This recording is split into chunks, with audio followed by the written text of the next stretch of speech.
General conditions हम कर चुके हैं और उससे रिलेटेड इंपॉर्टेंट पॉइंट्स भी हमने डिस्कस किए। अभी हम फर्दर पढ़ेंगे अपॉइंटमेंट ऑफ मर्चेंट बैंकर। आइए आगे हम बढ़ेंगे अपने इस प्रोसेस के अंदर। अपॉइंटमेंट ऑफ मर्चेंट बैंकर, तो आप यहाँ पे हेडिंग डालिए रेगुलेशन 5 के अकॉर्डिंग पढ़ेंगे इसे। रेगुलेशन 5 के according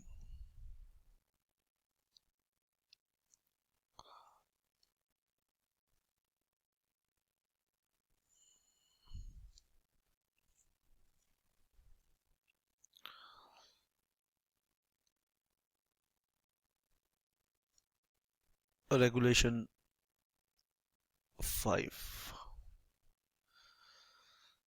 appointment of merchant bankers and intermediaries. अभी यहाँ कुछ ऐसे इंटरमीडियरीज को हम डिस्कस करने वाले हैं जिनकी मदद से ये इशू पॉसिबल हो पाएगा। शाबाश, देखो कितने बड़े बड़े लेवल के लोग पब्लिक इशू के साथ रिलेट करते हैं।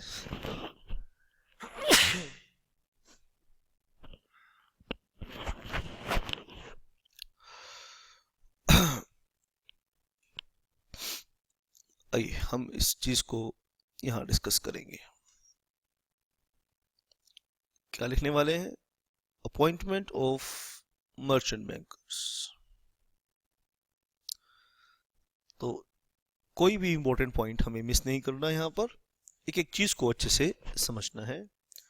Appointment of merchant banker and other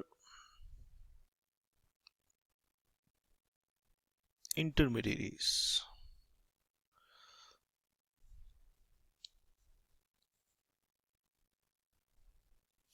merchant banker और दूसरे इंटरमीडियरीज की यहां पे हम अपॉइंटमेंट करेंगे। तो सबसे पहले मर्चेंट बैंकर के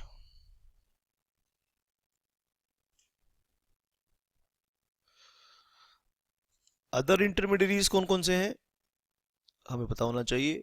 syndicate members, bankers to issue और registrar to issue, lead book runner. ये डिफरेंट इंटरमीडियरीज हैं जिनका जिक्र हम इस सेशन में करने वाले हैं। चलिए लिखिए, the issuer the issuer shall appoint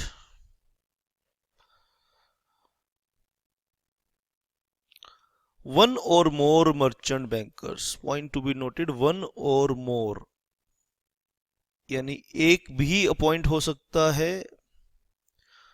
और ज्यादा भी अपॉइंट हो सकते हैं। One or more merchant bankers. तो सबसे पहले तो आपको ये बात क्लियर कर लेनी चाहिए।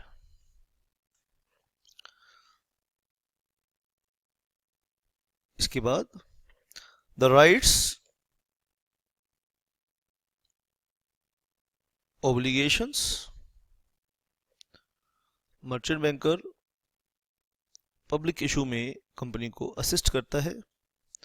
अब राइट्स की बात करेंगे, ऑब्लिगेशंस की बात करेंगे। If rights, obligations and responsibilities की बात करेंगे। And responsibilities,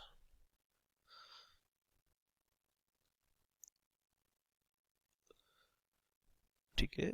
relating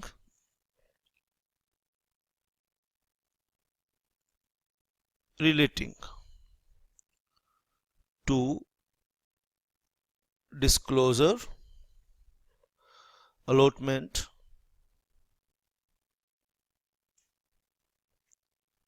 and refund and underwriting obligations।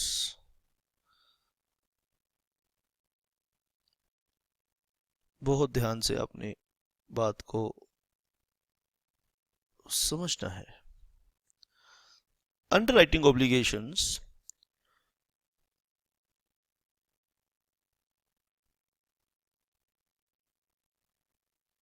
of each merchant banker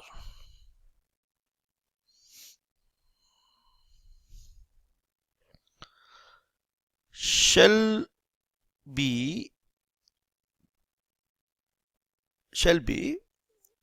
अब इसकी हम क्या कर रहे हैं यहाँ पे, पहले एक बार नोट कर लेते, फिर मैं आपको अच्छे से इस चीज को समझाता हूं। Pre determined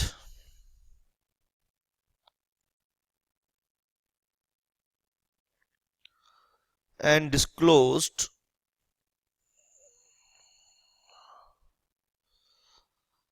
in the offer document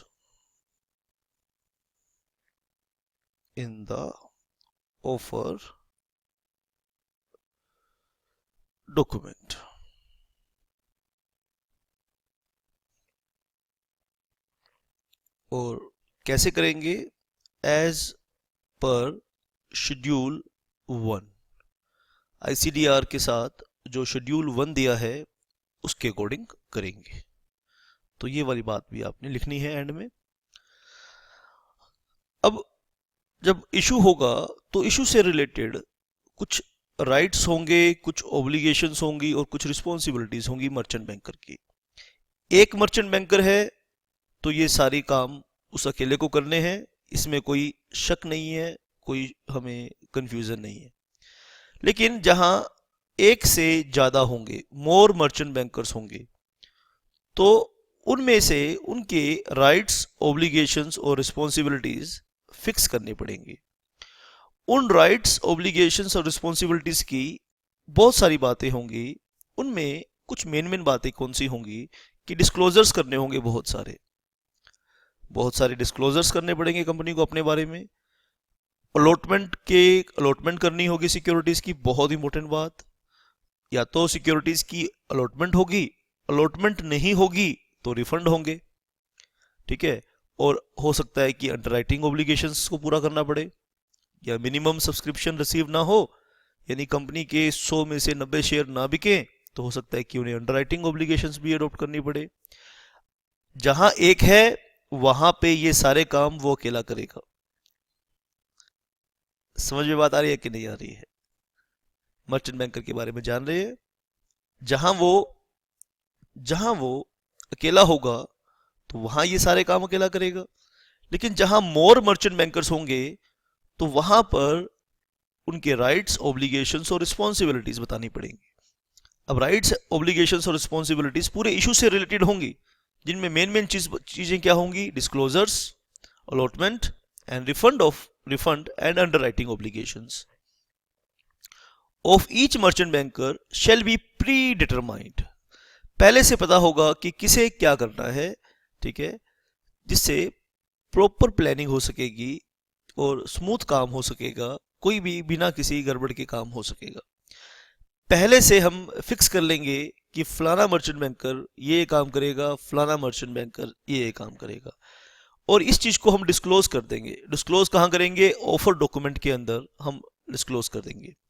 offer document क्या होता है? In the case of public issue मैंने आपको बताया, 3 चीजें बताई, और in the case of right issue क्या होता है वो भी मैंने आपको बताया, एज पर शेड्यूल 1। यानी ये राइट्स, ऑब्लिगेशंस और रिस्पॉन्सिबिलिटीज इंटरसी आपस में इनके कैसे फिक्स करोगे आप? एज पर शेड्यूल 1, और आप इसको शेड्यूल 1 में देख सकते हैं। यानी जब आप उसे ऑफर डॉक्यूमेंट में लिखेंगे उनकी रिस्पॉन्सिबिलिटीज को, तो लिखने के लिए, आपकी हेल्प के लिए ICDR के साथ एक शेड्यूल 1 है, वहां पर ये अच्छे से दी गई हैं, तो वहां समझ सकते हैं। एग्जामिनेशन पॉइंट ऑफ व्यू से ठीक है, आप उसे पढ़ना चाहे शेड्यूल को पढ़ सकते हैं, ठीक है, लेकिन एग्जामिनेशन पॉइंट ऑफ व्यू से नहीं आपको लिखने के लिए आएंगे कि उनकी आप रिस्पॉन्सिबिलिटीज लिखिए इंटरसी। ये तो इशू टू इशू डिपेंड करता है कि कंपनी किस मर्चेंट बैंकर की क्या रिस्पॉन्सिबिलिटीज कंपनी के साथ एग्रीमेंट होता है। शाबाश बेटा। अब मर्चेंट बैंकर्स में अगर एक से ज्यादा है तो हमें क्या तय करना पड़ेगा कि लीड मर्चेंट बैंकर कौन है। आइए हम यहाँ पे एक इसी पॉइंट के अंदर मर्चेंट बैंकर के अंदर एक सब हेडिंग डालेंगे, lead merchant banker. Merchant banker point के अंदर ही हम एक सब हेडिंग डालेंगे, लीड मर्चेंट बैंकर। और लीड मर्चेंट बैंकर क्या करेगा, issuer shall appoint the issuer shall appoint, ठीक है भाई, जहां एक से ज्यादा होगा वहां कंफ्यूजन ना हो, कॉन्ट्राडिक्शन ना हो, शैल अपॉइंट एट लीस्ट, भाई ग्रुप का लीडर तो होना चाहिए ना, at least one of the merchant banker, one of the merchant banker as a lead merchant banker. तो उनमें से एक लीड मर्चेंट बैंकर अपॉइंट कर दिया जाएगा bye entering into an agreement, bye entering, आप थोड़ा स्पेस कम है बेटा, थोड़ा सा ध्यान से लिखिए, entering into an agreement, entering into an agreement.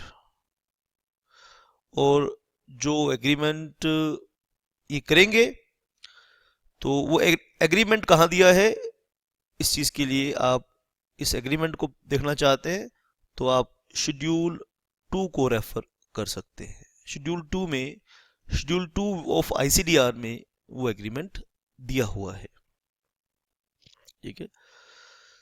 और इसी के अंदर हम अब इंटरमीडिएरीज की बात करेंगे बेटा। आइए, तो मर्चेंट बैंकर और लीड मर्चेंट बैंकर के बारे में बात हमने करी। और रेगुलेशन 5 आगे क्या कहता है, अपॉइंटमेंट ऑफ इंटरमीडिएरीज। और इंटरमीडिएरीज क्या क्या होते हैं, ठीक है, banker, syndicate members, registrar to issue. आइए अब उनकी अपॉइंटमेंट की भी बात करते हैं। इंटरमीडिएरीज, तो हेडिंग डालिए यहाँ पे इंटरमीडिएरीज। मर्चेंट बैंकर भी एक इंटरमीडिएरी है, लेकिन जब हम इंटरमीडिएरीज कह रहे हैं तो आप यहाँ कर सकते हैं अदर इंटरमीडिएरीज। अदर का मतलब क्या है, अदर देन मर्चेंट बैंकर और लीड मर्चेंट बैंकर। शाबाश बेटा। तो आइए लिखिए, the issuer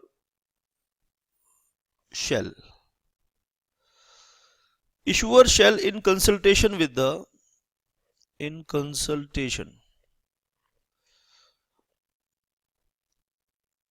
with lead merchant banker shall appoint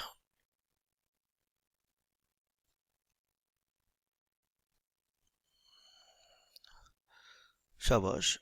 The issuer shall in consultation with lead merchant banker shall appoint one or more intermediaries who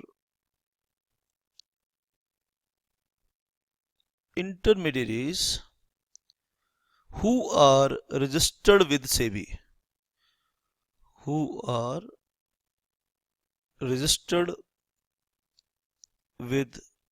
SEBI, तो यहाँ पे section 12 of SEBI आपको याद आना चाहिए। सेबी के पास पावर है कि वो डिफरेंट इंटरमीडिएरीज को रजिस्टर भी कर सकती है और उन्हें रेगुलेट भी कर सकती है।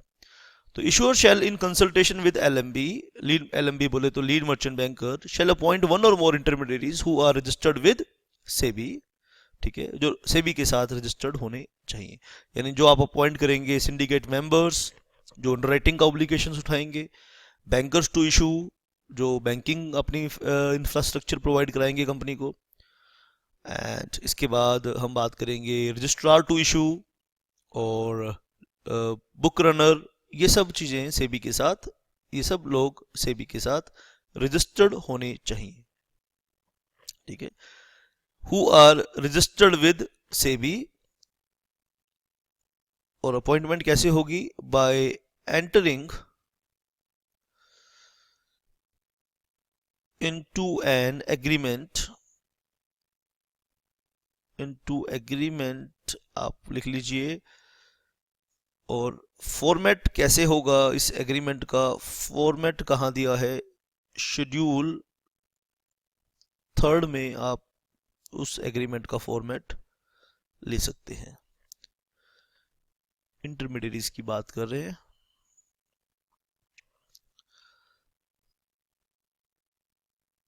The lead merchant banker shall only after independently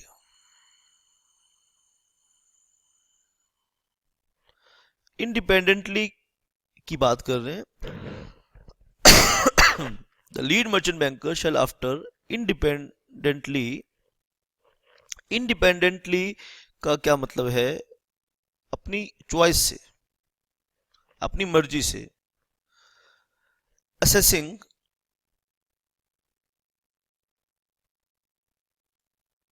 the capability of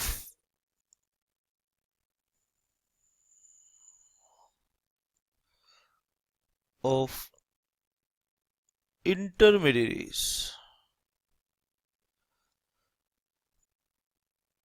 The LMB shall, after independently assessing the capability of intermediaries, lead merchant banker assess करेगा क्या असेस करेगा, इनकी क्षमता को, कैपेबिलिटी को असेस करेगा of intermediaries to carry out their responsibilities, their responsibilities, आप कह सकते हैं obligations,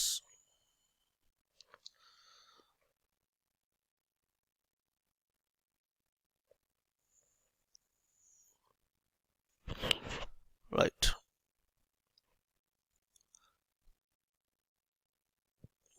The LMB shall only, after independently assessing the capability of intermediaries to carry out their responsibilities, obligations, advise the issuer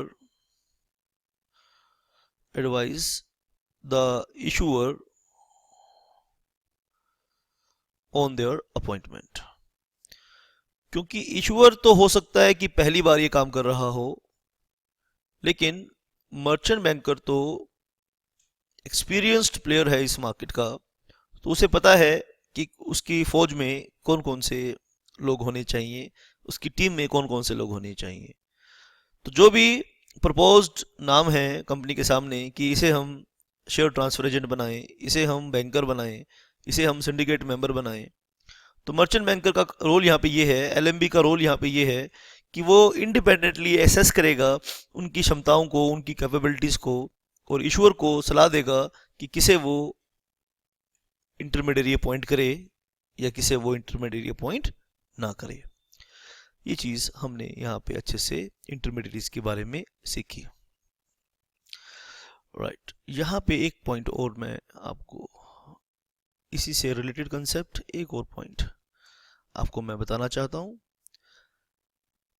the agreement entered into, the agreement लिखिए आप,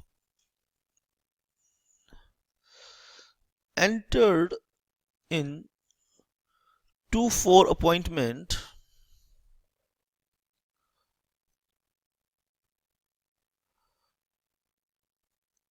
of intermediaries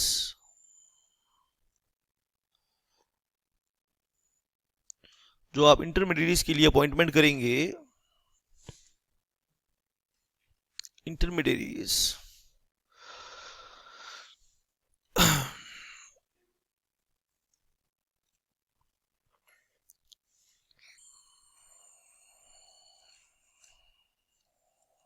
शाबाश, लिखिए, agreement entered into for appointment of intermediaries may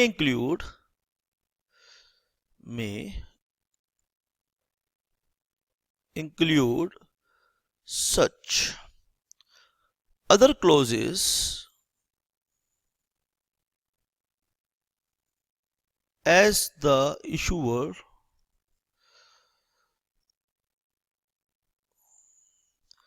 and the, क्योंकि ये agreement होगा ना भाई, and the intermediary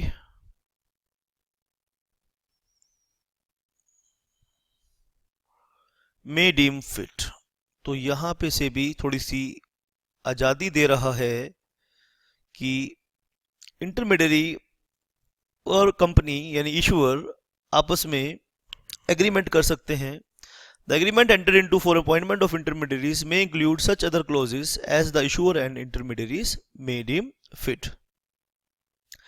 लेकिन जब ये एग्रीमेंट करेंगे तो एक बात ध्यान रखनी है, जब ये एग्रीमेंट करेंगे तो एक बात ध्यान रखनी है, as the deem fit without diminishing, आप कंटिन्यू रखिए सेंटेंस को, विदाउट डिमिनिशिंग। डिमिनिशिंग का मतलब क्या होता है? डिमिनिश का मतलब होता है बेटा किसी चीज को कम करना या खत्म करना। विदाउट डिमिनिशिंग ऑफ और लिमिटेशंस, विदाउट डिमिनिशिंग और लिमिटिंग, या उस पर कोई लिमिटेशन ना इंपोज करें, लिमिट ना करें, limiting in any way, in any way the liabilities and obligations, the liabilities and obligations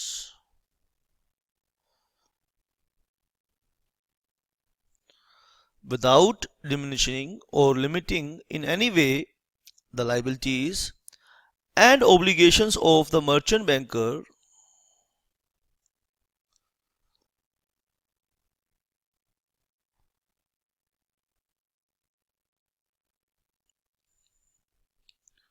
other intermediaries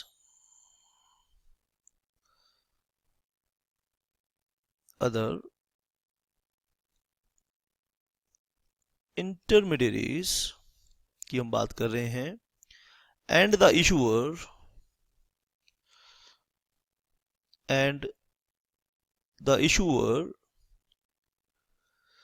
under the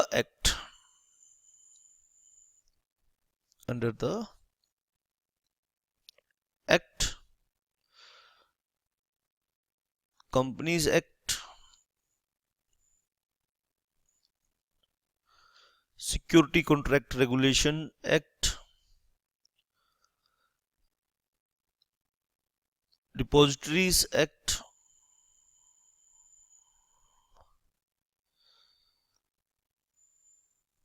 शाबाश, ध्यान से सुनना, and other rules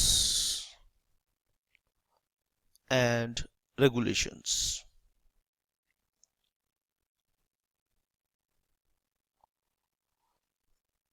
Rules and regulations made there under। चलिए बेटा हम यहां बात को समझेंगे। अब तक हमने क्या किया?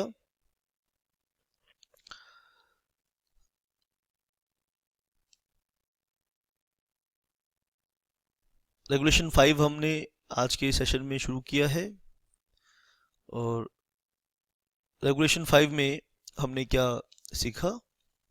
अब तक क्या सीखा कि हम क्या करेंगे?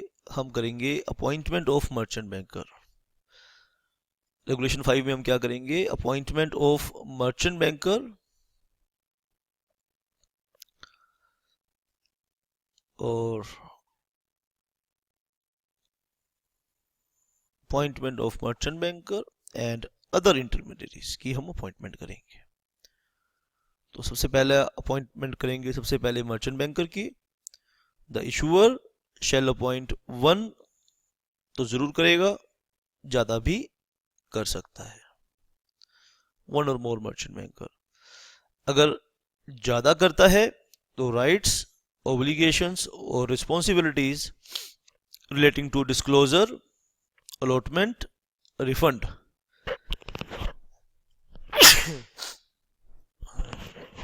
and underwriting obligations of each merchant banker shall be predetermined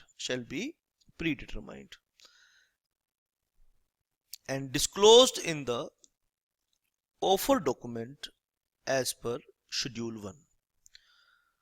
ठीक है, अगर एक से ज्यादा मर्चेंट बैंकर हैं तो उनके राइट्स और ऑब्लिगेशंस शेड्यूल 1 के अकॉर्डिंग बताने हैं, और अगर एक से ज्यादा मर्चेंट बैंकर हैं तो आपने क्या करना है, लीड मर्चेंट बैंकर की अपॉइंटमेंट करनी है। Issuer shall appoint at least one or more merchant banker as lead merchant banker by entering into an agreement as specified in schedule 2। इसके अलावा फिर हम क्या करेंगे, अदर इंटरमीडियरीज की अपॉइंटमेंट करेंगे। अदर इंटरमीडियरीज का मतलब other than merchant banker. Issuer shall in consultation with the lead merchant banker shall appoint one or more intermediaries who are registered with SEBI by entering into an agreement। और उस agreement का format कैसे है, schedule 3 में इसका agreement format दिया है। The LMB shall only after independently assessing the capability of intermediaries to carry out their responsibilities, obligations, advise the issuer on their appointment।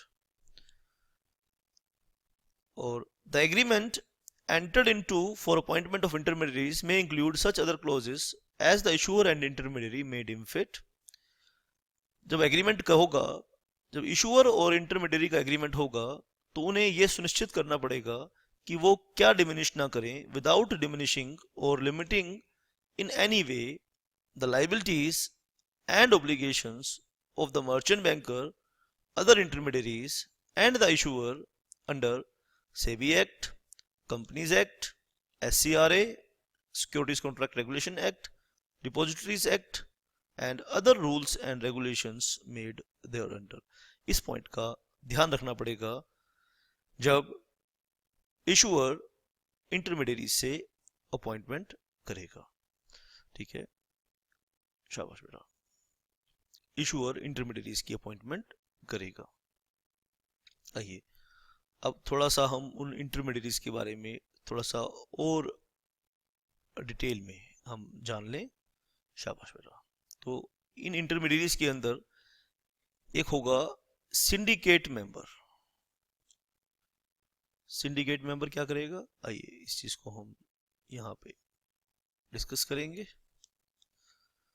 उसमें से एक कौन होगा, सिंडिकेट मेंबर।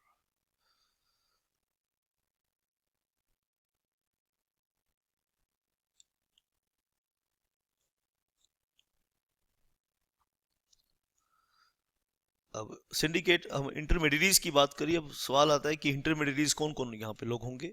ठीक है, तो शाबाश,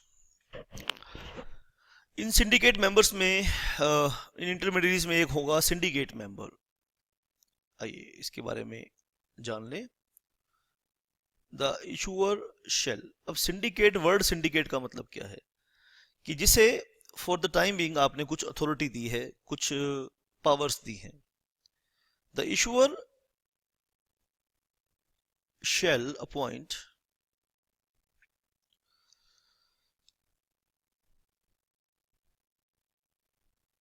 syndicate member, the issuer shall appoint syndicate members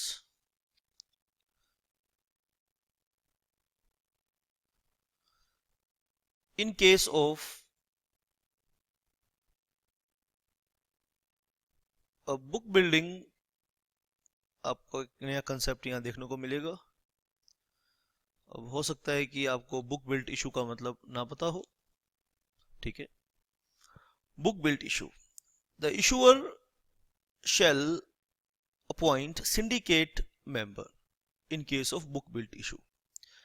अब बुक बिल्ट इशू और क्या होता है इसके बारे में डिटेल में आगे हम पढ़ेंगे, लेकिन यहाँ पर हम छोटे सा पॉइंट आपको बता देते हैं कि बुक बिल्ट इशू क्या होता है।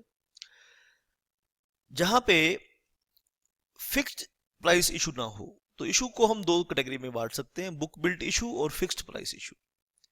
यानी जहां इशूअर शेयर का प्राइस बता देगा कि इस रेट पर शेयर इशू होगा तो उसे फिक्स प्राइस इशू कहेंगे, और जहां पे शेयर का प्राइस बिडिंग के थ्रू डिटरमाइन किया जाएगा उसे कहा जाएगा बुक बिल्ट इशू। जैसे मान लीजिए हम कंपनी शेयर इशू करती है, लेकिन कितने रेट में कंपनी शेयर इशू कर रही है, कि किस प्राइस पर कंपनी शेयर इशू कर रही है, ये एक इशूअर या कंपनी नहीं बताएगा। तो लोग क्या करेंगे, उनके ऊपर बिडिंग लगाएंगे और उनकी बिडिंग का जो एवरेज होगा वो इशू प्राइस निकल करके आ जाएगा। इस पे डिटेल में बहुत ज़्यादा इन डेप्थ हम पढ़ेंगे और ये बहुत इंपॉर्टेंट है। Book built issue, issuer shall appoint syndicate members in case of book built issue। तो बुक बिल्ट इशू हमें यहाँ पे थोड़ा सा बताया कि जहाँ पे प्राइस असरटेन किया जाता है, कंपनी बताती नहीं है। अब ये सिंडिकेट मेंबर्स कौन होते हैं? Syndicate members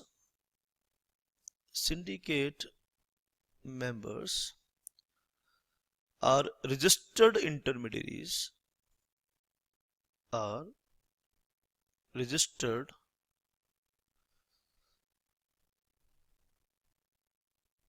intermediaries with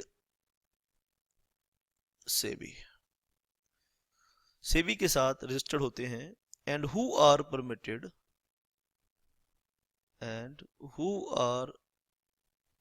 permitted to carry out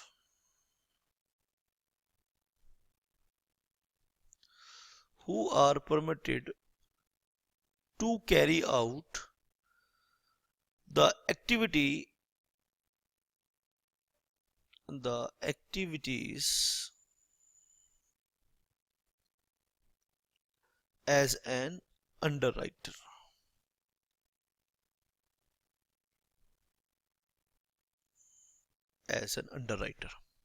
यानी जिसे सिंडिकेट मेंबर को एज अंडरराइटर एक्टिविटीज करने की परमिशन होगी। अंडरराइटर एज एन अंडरराइटर काम कर सकता है, और अंडरराइटर क्या इंश्योर करता है कि कंपनी को मिनिमम सब्सक्रिप्शन अचीव हो जाए ताकि कंपनी का इशू सक्सेसफुल रहे, कंपनी का इशू फेल ना हो। शाबाश बेटा। आइए हम आगे सिंडिकेट मेंबर्स की बात करें। अब इसमें और कौन कौन से ऐसे इंटरमीडियरीज होंगे, आइए हम उनके बारे में भी थोड़ा सा सीख लें।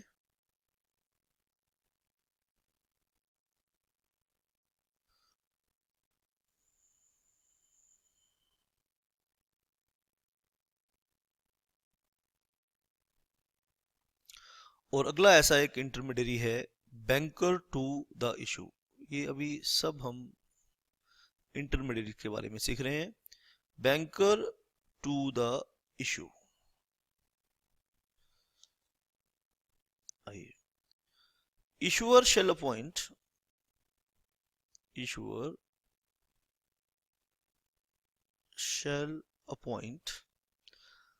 a registrar, appoint banker. Okay, पहले बैंकर कर रहे हैं फिर करेंगे registrar. Banker to issue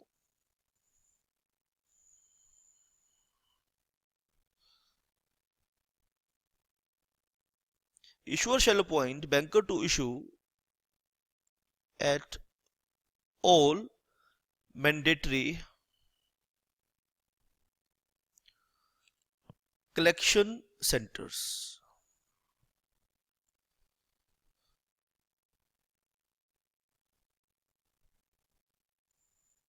as specified in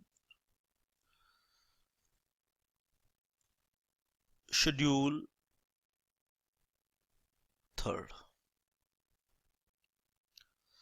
and such other collection centers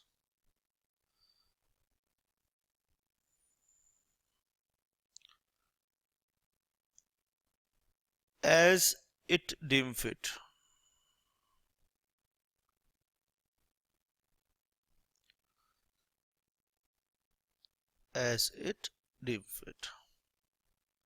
पहले पूरी बात लिख लीजिए, फिर साथ में मैं आपको समझाऊंगा।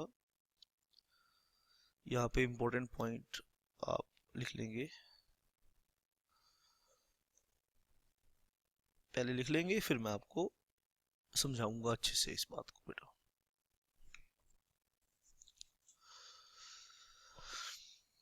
चलिए कलेक्शन सेंटर की बात करें, क्या रोल प्ले करते हैं ये कलेक्शन सेंटर, आइए मैं इसे अच्छे से आपको बताऊंगा। लेकिन पहले लिख लीजिए, the minimum number of collection centers as per schedule 3 shall be made।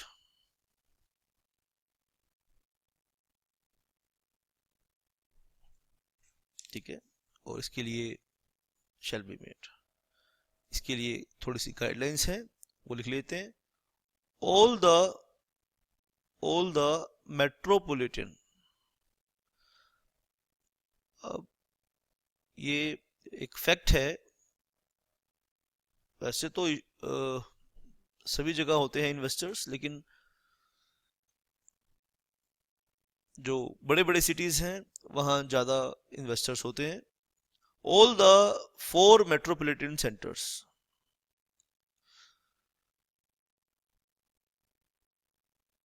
situated at Mumbai, situated at Mumbai, Delhi, Kolkata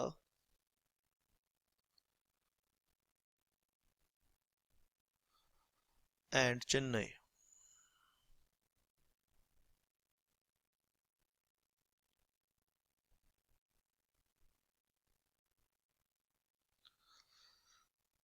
ठीक है, all the 4 metropolitan centers situated at Mumbai, Delhi, Kolkata and Chennai। ठीक है, तो यहाँ तो होंगे ही होंगे आपके कलेक्शन सेंटर। ठीक है, the minimum number of collection centres as per schedule 3 shall be made, और जितने भी मेट्रोपॉलिटन सेंटर्स है वहां तो आप करेंगे ही करेंगे। ठीक है, all such other places,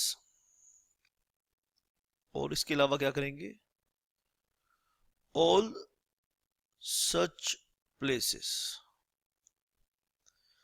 where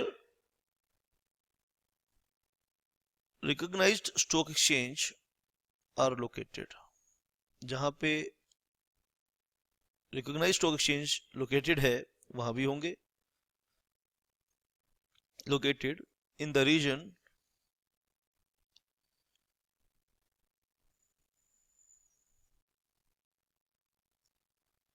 all such places where the RSC are located in the region in which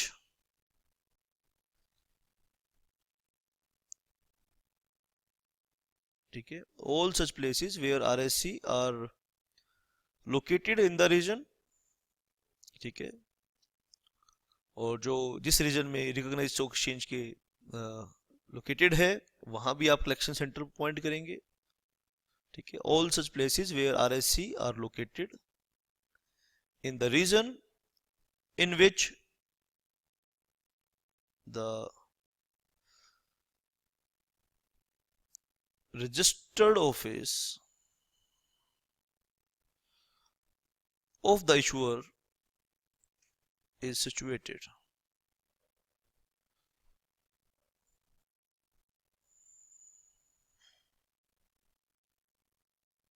ठीक है, all such places where the RSC are located in the region in which the registered office of the issuer is situated। and इसके बाद हम क्या बात करेंगे इसमें,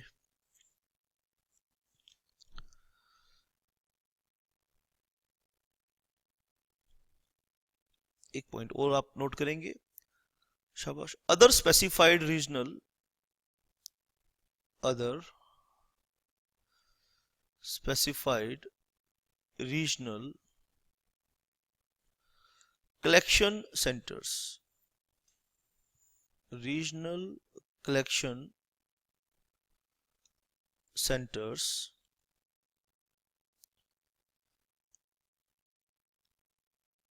like Bangalore Stock Exchange for Bangalore,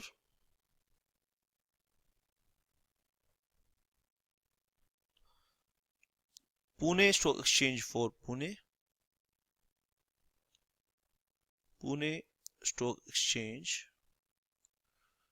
for Pune। Example दिया आपको। चलिए अब हम एक बार रिवाइज करेंगे कि क्या लिखा हमने एक्चुअली। बैंकर टू इशू हम करेंगे, हमने एक इंटरमीडिएट अपॉइंट किया banker to issue. Issuer shall appoint banker to issue at all mandatory collection centres. जहां भी मैंडेटरी कलेक्शन सेंटर है, जहां भी आपने कलेक्शन सेंटर खोलना ही खोलना है as per schedule 3rd, and such other collection centres as it deem fit. ठीक है बेटा, तो बैंकर टू इशू अपने अपॉइंट करने हैं, तो जहां मैंडेटरी कलेक्शन सेंटर है वहां तो करने ही करने हैं, and such other collection centres as it deem fit. तो इंपॉर्टेंट पॉइंट यहाँ पे क्या है, the minimum number of collection centres as per schedule 3rd shall be made all the metropolitan centres. तो कहाँ कहाँ आपने minimum number of collection centres खोलने हैं, जितने भी मेट्रोपॉलिटन सेंटर्स हैं situated at Mumbai, Delhi, Kolkata and Chennai. तो यहाँ तो कलेक्शन सेंटर आपके होंगे ही होंगे। All such places where RSC are located, all such places where RSC are located, जहां जहां आरएससी लोकेटेड है, in the region in which registered office of the issue is situated, all such places where RSC are located. ठीक है, और इसके अलावा in the region in which registered office of the issuer is situated, यहाँ comma लगा लीजिए बेटा। In the region in which the registered office of the company of the issuer is situated, वहां भी आपने कलेक्शन सेंटर खोलना है। इसके अलावा आपने क्या करना है, इसके अलावा other specified regional collection centres like Bangalore stock exchange Bangalore के लिए, पुणे स्टॉक एक्सचेंज पुणे के लिए। ठीक है बेटा, तो ये सब बातें आपने,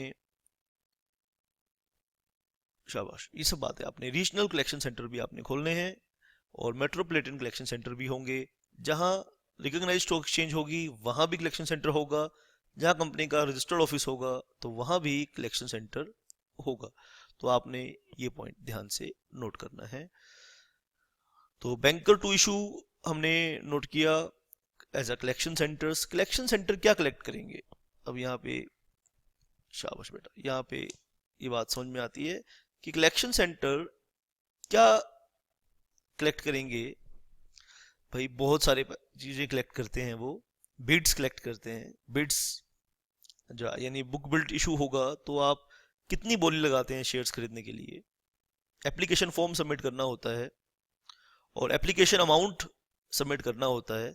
तो इन सब चीजों के लिए कलेक्शन सेंटर खोले जाते हैं। ठीक है, तो समझ गए ना, कभी मैं कलेक्शन सेंटर इतनी देर से करे जा रहा हूँ, आपको ये ना समझ में आ रहा हो कि कलेक्ट क्या करेंगे। भाई एप्लीकेशन मनी, एप्लीकेशन फॉर्म्स, ठीक है, और भी बहुत सारी चीजें जो हम आने वाले इन रेगुलेशंस में पढ़ने वाले हैं। तो कलेक्शन सेंटर पे क्या क्या एक्टिविटीज होंगी, तो धीरे धीरे आप इन सब एक्टिविटीज के बारे में जान जाएंगे।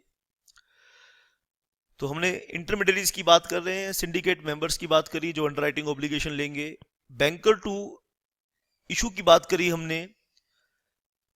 तो बैंकर टू इशू, ठीक है, कलेक्शन सेंटर्स की तरह काम करेंगे और वहां पे एप्लीकेशन मनी वगैरह कलेक्ट की जाएगी। क्योंकि पूरे कंट्री में, इंडिया इतना बड़ा देश है कि यहाँ आप इशू को मैनेज कैसे करेंगे। तो इशू को इतने सारे एप्लीकेशन मनी रिसीव करना, रीजन वाइज उन्हें फिर उनकी सिक्योरिटाइज उन्हें करना, फिर अलॉटमेंट का क्राइटेरिया बनाना, तो इस काम के लिए बहुत बड़ा ये काम है। तो इस काम के लिए मर्चेंट बैंकर अपना इंफ्रास्ट्रक्चर कंपनी को देता है और अपनी एक्सपर्टीज, अपनी नॉलेज कंपनी को प्रोवाइड करता है। शाबाश बेटा। तो इसी सीरीज में हम एक और इंटरमीडियरी की बात करेंगे, रजिस्ट्रार टू इशू।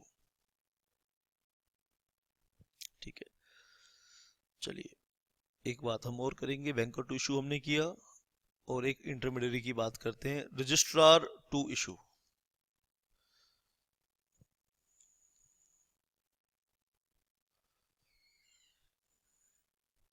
अब ये रजिस्ट्रार टू इशू क्या काम करेगा?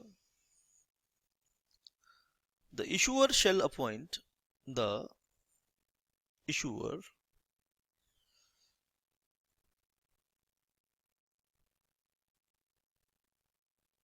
shall appoint a registrar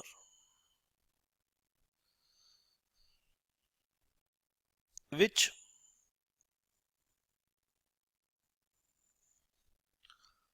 has connectivity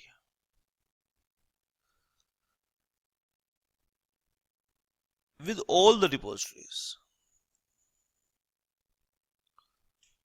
with all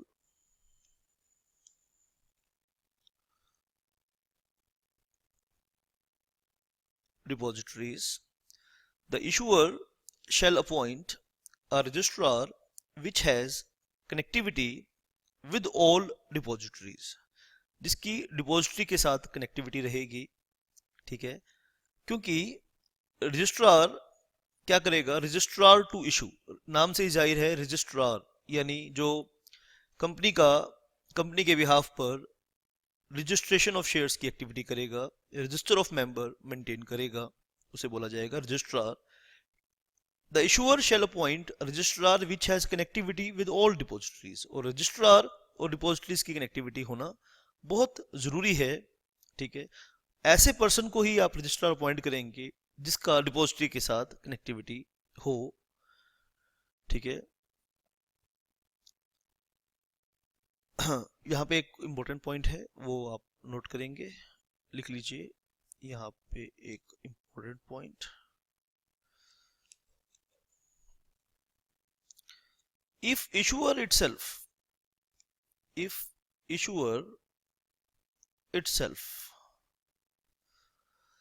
is a registrar, और जो रजिस्ट्रार है वो इशूअर खुद है, तो क्या अपना खुद रजिस्ट्रार हो सकता है? ये सवाल है। If the issuer itself is a registrar to an issue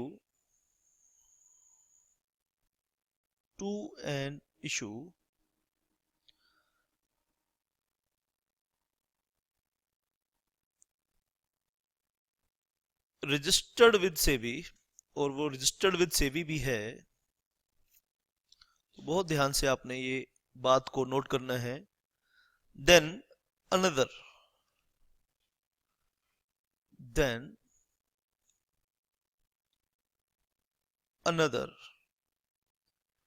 registrar to an issue, another registrar to an issue shall be appointed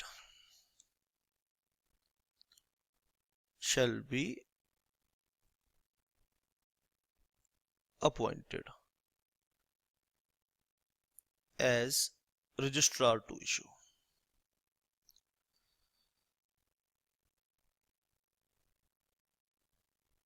तो क्या लिखा आपने इंपॉर्टेंट पॉइंट में? If issuer itself is a registrar to an issue,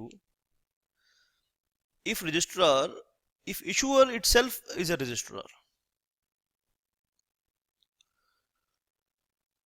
if issuer itself is a registrar to issue registered with SEBI, ठीक है, then another registrar to issue shall be appointed as a registrar to an issue।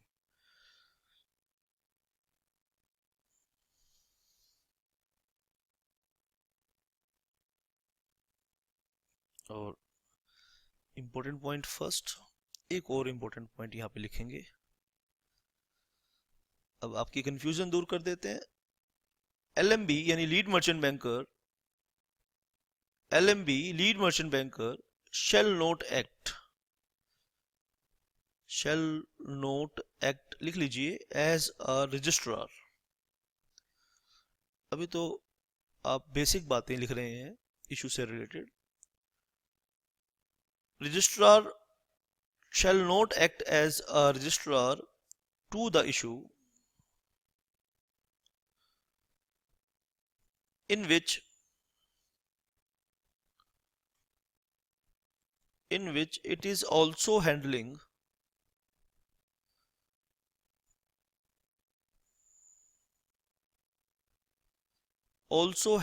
the post issue responsibilities.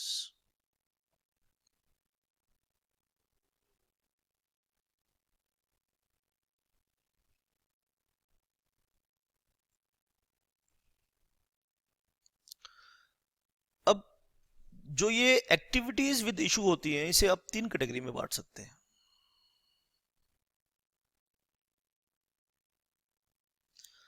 अब जो ये activities होती हैं उन्हें हम 3 category में बांट सकते हैं।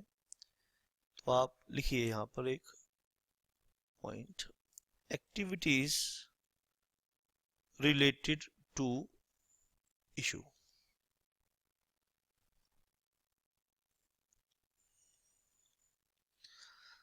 अब जो ये एक्टिविटीज होंगी इसे आप 3 कैटेगरी में बांट सकते हैं। एक होती है प्री इशू एक्टिविटीज, एक होती है pre issue activity. Draft offer document लिखना, फिर फाइनल ऑफर डॉक्यूमेंट तैयार करना, फिर मर्चेंट बैंकर की अपॉइंटमेंट करना, फिर अदर इंटरमीडिएटरीज की अपॉइंटमेंट करना। तो प्री इशू एक्टिविटीज हैं ये बेटा। एक होती है एक्टिविटीज ड्यूरिंग द इशू, एक होती है बेटा एक्टिविटी ड्यूरिंग द इशू, और एक होती है post issue activities, post issue activities. तो लास्ट पॉइंट जो हमने लिखा वो मैं समझा रहा हूं आपको कि जो लीड मर्चेंट बैंकर होगा shall not act as a registrar, shall not act as a registrar to the issue in which it is also handling the post issue responsibilities। अब जो पोस्ट इशू खत्म हो जाने के बाद, इशू कंक्लूड होने के बाद जो रिस्पॉन्सिबिलिटीज होंगी, अगर वो उन्हें भी हैंडल कर रहा है तो वो registrar to issue, as registrar to issue work नहीं कर सकता। ठीक है, तो यहां पर आपको ये सब बातें अच्छे से समझनी है। बहुत बढ़िया तरीके से आपको यहाँ पे आगे चलना है। तो हमने बहुत सारे इंटरमीडिएट्स की आज बात करी, ठीक है। और एक लास्ट आज के सेशन के लिए लास्ट एक और हम बात कर लेते हैं, lead book runner. Lead book runner ये कौन होता है, आइए इसे भी हम समझते हैं। लीड बुक रनर कहाँ काम करता है? जहां बुक बिल्डिंग होती है। फॉर बुक बिल्ट इशू, यानी जहां फिक्स्ड प्राइस नहीं होता, शेयर्स का प्राइस बुक बिल्डिंग के थ्रू यानी बोली के थ्रू असरटेन किया जाता है। For book built issue the lead merchant banker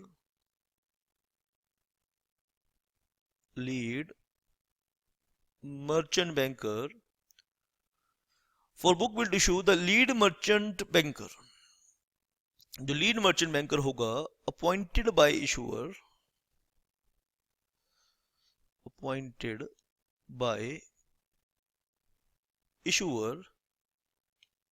shall act as the lead book runner,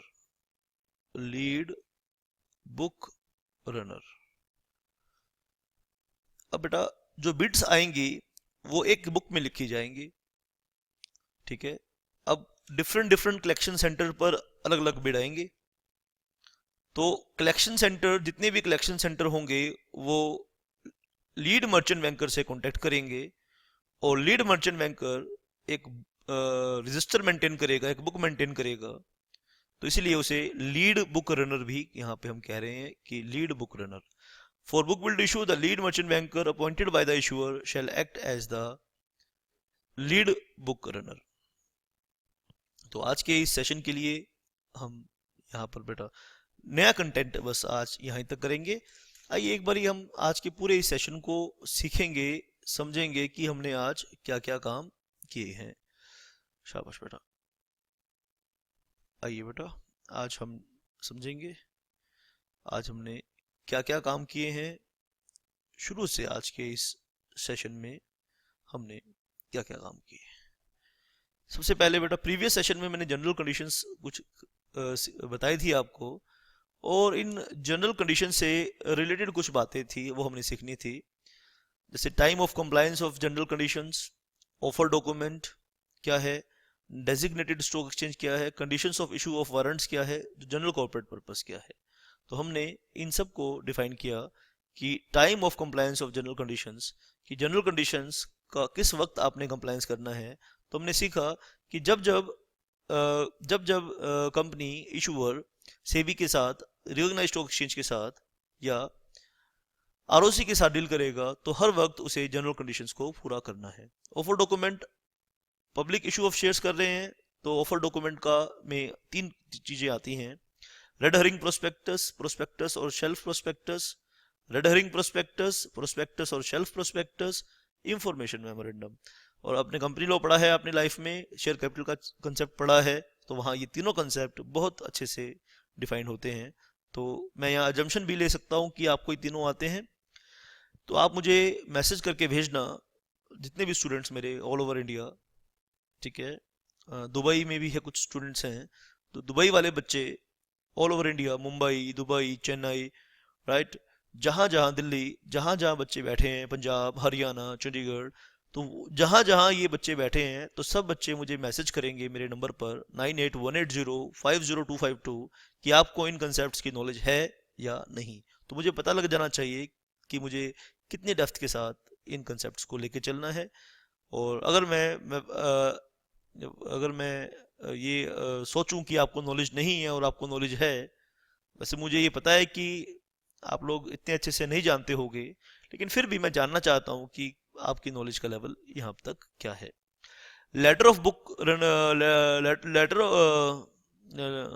ठीक है, आप इस चीज को ध्यान से देखिए। Letter of offer, letter of offer with designated stock exchange, letter of offer with designated stock exchange को हम क्या बोलेंगे? Offer document. तो आइए बेटा, यहाँ पे हम आगे बढ़ेंगे अपनी बात पर। डेजिग्नेटेड स्टॉक एक्सचेंज का कंसेप्ट बताया कि आरएससी को हम बोलेंगे RSC chosen bye issuer shall be DSC. तो ये कंसेप्ट मैंने आपको सारा यहाँ पे बताया, आप ये सारा लिख कर आएंगे तो अच्छे नंबर आपको यहाँ पर मिलने चाहिए। शाबाश बेटा। इसके बाद हमने पढ़ा conditions for issue of warrants. 2 conditions हैं। अगर आप वारंट के थ्रू शेयर इशू कर रहे हैं तो जो वारंट होगा वो मैक्सिमम 12 मंथ्स का ड्यूरेशन का होगा, और एक वारंट के साथ एक स्पेसिफाइड सिक्योरिटी ही आप इशू कर पाएंगे। इन 2 कंडीशंस को पूरी करके आप वारंट की कंडीशंस भी पूरी, वारंट भी आप इशू कर सकते हैं। इसके बाद हमने डिस्कस करी बेटा, ये हमारा जनरल कंडीशंस का पार्ट यहाँ पूरा हुआ। जो फ्लो चार्ट में हमने पढ़ा कि पहले हमने जनरल कंडीशंस पूरी करनी है, फिर हम करेंगे appointment of merchant banker and other intermediaries. पहले मर्चेंट बैंकर की अपॉइंट करेंगे, और मर्चेंट बैंकर एक से ज्यादा है तो उसमें से लीड मर्चेंट बैंकर की चॉइस हम कर लेंगे, ठीक है। और रिस्पेक्टिव शेड्यूल 1, शेड्यूल 2 को हम यहाँ रेफर करेंगे। इसके बाद हमने पढ़ा कि अदर इंटरमीडियरीज की अपॉइंटमेंट करनी है। अदर इंटरमीडियरीज की अपॉइंटमेंट करने में लीड मर्चेंट बैंकर इशूअर की हेल्प करेगा, लीड मर्चेंट बैंकर उनकी कैपेबिलिटीज को असेस करेगा और इशूअर की हेल्प करेगा। और फॉर शेड्यूल 3 ये बातें हमने सब यहाँ डिस्कस करी। तो इशूअर एग्रीमेंट करेगा भाई, एग्रीमेंट के जरिए वो सारे इंटरमीडियरीज की अपॉइंटमेंट करेगा। एंड इंटरमीडियरीज की अपॉइंटमेंट करते हुए ये बात ध्यान रखना है कि जब वो इंटर सी रिस्पॉन्सिबिलिटीज फिक्स करेंगे, और जो रिस्पॉन्सिबिलिटीज लाने फिक्स की हैं under SEBI act, companies act, security contract regulation act, depository act, rules and regulations made there under, जो लाने रिस्पॉन्सिबिलिटीज इन लोगों की फिक्स करी है, आप उसे लिमिट नहीं कर सकते, उसे आप डिमिनिश नहीं कर सकते। सिंडिकेट मेंबर्स अपॉइंट करने हैं। सिंडिकेट मेंबर्स क्या काम करेंगे? The issuer shall appoint syndicate members, यानी सिंडिकेट वर्ड का मतलब ये है कि जिसे एक पर्टिकुलर काम का ठेका दिया जाए उसे हम सिंडिकेट मेंबर कहेंगे। In case of book built issue, Syndicate members are registered intermediaries with SEBI and also who are permitted to carry out the activities as an underwriter. उसे हम syndicate member भी यहाँ पर कहेंगे। शाबाश बेटा। इसके बाद और intermediaries banker to issue होगा बेटा। Issuer shall appoint banker to issuer to all mandatory collection centers as specified in the schedule 3rd and such other collection centers as it deem fit. और यहाँ पे इंपॉर्टेंट पॉइंट आप note कर लीजिए, the minimum number of collection centres कितने होंगे as per schedule 3rd shall be made. ठीक है, ये आपने बात पॉइंट करना है। जितने भी मेट्रोपॉलिटन सिटी हैं वहाँ पे कलेक्शन सेंटर्स होने जरूरी हैं। All such places where RSC are located, जहाँ पे रिकॉग्नाइज्ड स्टॉक एक्सचेंज जहाँ पे लोकेटेड है वहाँ पे होना चाहिए। In the region in which the register office of the issuer is situated, जहाँ रजिस्टर्ड ऑफिस सिचुएटेड है इशूअर का वहाँ पे कलेक्शन सेंटर जरूर होने चाहिए। ठीक है, और इसके अलावा हमने बात करी, ठीक है, other specified regional collection centres like Bangalore stock exchange, Pune stock exchange, अगर तो वहाँ भी आपने कलेक्शन सेंटर अपॉइंट करने हैं। ठीक है, तो डिफरेंट प्लेसेस पर डिफरेंट कलेक्शन सेंटर आप अपॉइंट कर सकते हैं। इसके बाद रजिस्ट्रार टू इशू अपॉइंट होगा बेटा। Issuer shall appoint a registrar which has connectivity with all depositories. यहाँ पे इंपॉर्टेंट पॉइंट है, अगर इशूअर खुद रजिस्ट्रार है और वो रजिस्टर्ड विद सेबी भी है तो क्या वो अपने लिए खुद रजिस्ट्रार बन सकता है? नहीं। Then another registrar to an issue shall be appointed as registrar to an issue. एलएल जो लीड मर्चेंट बैंकर है, क्या वो रजिस्ट्रार की एक्टिविटीज भी परफॉर्म कर पाएगा? नहीं कर पाएगा भाई। लीड मर्चेंट बैंकर साफ तौर पे सेबी ने मना कर रखा है रेगुलेशंस के थ्रू, नहीं। शाबाश। और ये जो एक्टिविटीज होंगी रिलेटेड टू इशू, इन एक्टिविटीज में, ठीक है, प्री इशू एक्टिविटीज हम बोल सकते हैं, एक्टिविटी ड्यूरिंग द इशू बोल सकते हैं, और पोस्ट इशू एक्टिविटी बोल सकते हैं। ये क्यों बताई मैंने एक्टिविटीज आपको? क्योंकि यहाँ पे लास्ट में हमने पॉइंट पढ़ा था, lead merchant banker shall not act as a registrar to an issuer in which it is also handling the post issue responsibilities. यानी पोस्ट इशू रिस्पॉन्सिबिलिटीज अगर लीड मर्चेंट बैंकर कर रहा है तो वो बुक रनर काम रजिस्ट्रार टू इशू काम नहीं कर सकता। As registrar to an issue lead merchant banker काम नहीं कर सकता अगर वो पोस्ट इशू मैनेजमेंट भी कर रहा है। फॉर यू काइंड इंफॉर्मेशन, ये आपको बता दिया जाए कि इशूअर की जो जितनी भी एक्टिविटीज इशू से रिलेटेड होंगी उनको हम 3 कैटेगरीज में यहाँ पे डिवाइड कर देते हैं। और वो 3 कैटेगरीज कौन कौन सी हैं? एक तो प्री इशू एक्टिविटीज हैं, दूसरा एक्टिविटी ड्यूरिंग द इशू है, और तीसरा पोस्ट इशू एक्टिविटीज हैं। इन 3 कैटेगरीज में हम सारे इश्यूज को बांट सकते हैं। अगर कोई lead merchant banker post issue activities को भी मैनेज कर रहा है तो वो रजिस्ट्रार टू इशू नहीं बन सकता। और आज के सेशन के लिए लास्ट इंटरमीडिएट हमारा कौन है? Lead book runner. The book built issue, the lead merchant banker appointed by the for book built issue the lead merchant banker appointed by the issuer shall act as the lead book runner. शाबाश बेटा, ये आज की पूरी class को मैंने आपको revise करवाया, आप अच्छे से करेंगे। और कोई भी डाउट है आप मुझसे डायरेक्ट बात करेंगे। इन केस ऑफ कोई भी आपके मन में डाउट आता है, आपके पास मेरे फोन नंबर है। That's it for this session. Thank you for watching.